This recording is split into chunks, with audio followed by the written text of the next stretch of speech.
Living in Türkiye as a foreigner is beautiful, chaotic, and strangely expensive. But not because of what you think. Let me explain. If I had 1 lira for every time someone asked me nerelisin, I could buy a house in Bodrum. If I had 1 lira for every time someone offered me chai while I was clearly sweating in 40-degree heat, I'd own a tea factory by now. If I had 1 lira for every time someone told me, you have to visit Cappadocia, I'd buy my own hot air balloon. If I had 1 lira for every time I pretended to understand Turkish spoken very fast on the phone, I'd have enough to pay someone else to make those calls for me.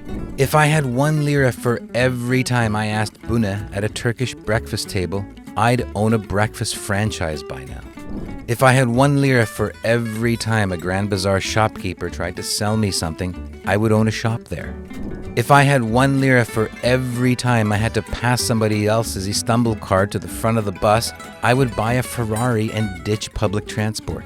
If I had 1 lira for every time someone said, I'd be too rich to care about whatever they were silently judging.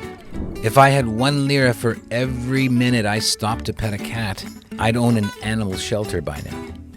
If I had 1 lira for every time someone laughed at how I pronounced certain Turkish words, I'd hire a translator to speak Turkish for me. And if I had 1 lira for every time I said I'd only stay 1 year in Türkiye, I'd still be here, just richer.